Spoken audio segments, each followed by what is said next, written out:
जय हिंद दोस्तों, आपका स्वागत है हमारे YouTube channel Shreya Gupta education पर। मैं श्रेया गुप्ता आपका स्वागत करती हूँ। आज हम पढ़ेंगे स्थायी भाव किसे कहते हैं, स्थायी भाव की परिभाषा क्या है तथा स्थायी भाव कितने माने गए हैं ये, और संचारी भाव किसे कहते हैं, संचारी भाव की परिभाषा तथा वो कितने माने गए हैं। आइए देखते हैं स्थायी भाव की परिभाषा। स्थायी भाव क्या है?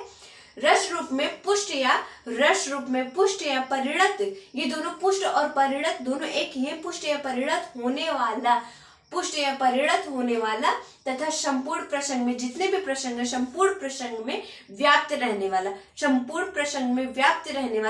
मतलब कि उसमें पाया जाता है, प्रसंग में रहने वाला भाव, जो उस प्रसंग में जो व्याप्त रहता है भाव, जिस प्रकार का भाव उस प्रसंग में व्याप्त रहता है उसे स्थायी भाव कहते हैं। वो भाव स्थायी भाव कहलाता है।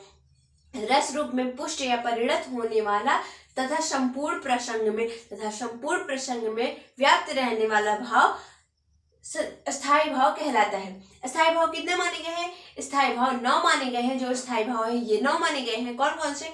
रति, हास्य, शोक, क्रोध, उत्साह, भय, जुगुप्सा, विस्मय, निर्वेद, ये 9 माने गए हैं। पर जो वात्सल्य नाम है ये 10वां स्थायी भाव माना गया है।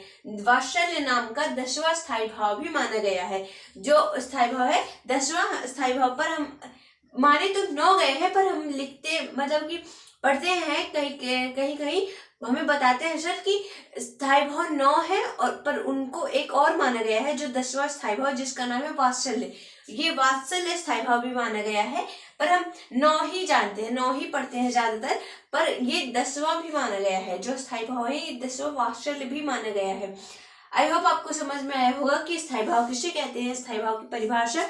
स्थायी भाव रस के रूप में पुष्ट या परिणत होने वाला तथा संपूर्ण प्रसंग में व्याप्त होने वाला भाव स्थायी भाव कहलाता है। स्थायी भाव 9 माने गए हैं। आइए देखते हैं कि संचारी भाव किसे कहते हैं तथा परिभाषा। आइए दोस्तों देखते हैं कि संचारी भाव किसे कहते हैं, संचारी भाव की परिभाषा तथा संचारी भाव कितने माने गए हैं वो। हमने स्थायी भाव देखे, स्थायी भाव की परिभाषा तथा स्थायी भाव कितने माने गए हैं ये हम देखे। अभी हम देखते हैं कि संचारी भाव की परिभाषा क्या है। संचारी भाव आश्रय के चित्त में उत्पन्न होने वाले मनोविकार है, मन के विकार है को उसी को संचारी भाव कहते हैं। आश्रय के चित्त में उत्पन्न होने वाले मनोविकार को संचारी भाव कहते हैं। संचारी भाव कितने माने गए हैं? तो संचारी भाव 33 माने गए हैं। कौन कौन से?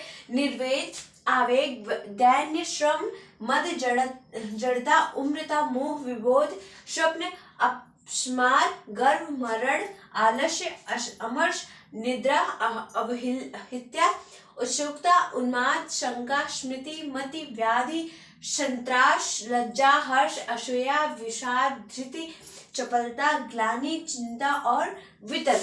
जो इतने हैं 33, ये संचारी भाव माने गए हैं। संचारी भाव 33 माने गए हैं। आपको समझ में आया होगा कि संचारी भाव किसे कहते हैं तथा संचारी भाव कितने माने गए हैं। हमने यहाँ पे लिखे हैं। अगर आपको संचारी भाव कितने माने गए हैं ये याद करना हो तो आप याद कर सकते हैं। कोई बहुत जरूरी नहीं, पर आपको अगर याद करना हो, आपको जरूरत हो इसको याद करनी, तो आप याद कर सकते हैं कि संचारी भाव 33 माने गए हैं। उनके नाम भी आप याद कर सकते हैं। आई होप आपको समझ में आया होगा कि संचारी भाव किसे कहते हैं, संचारी भाव की परिभाषा तथा वो कितने माने गए हैं। हमने स्थायी भाव देखे, स्थायी भाव किसे कहते हैं, स्थायी भाव की परिभाषा क्या है और स्थायी भाव कितने माने गए हैं। मिलते हैं अगले वीडियो में। धन्यवाद।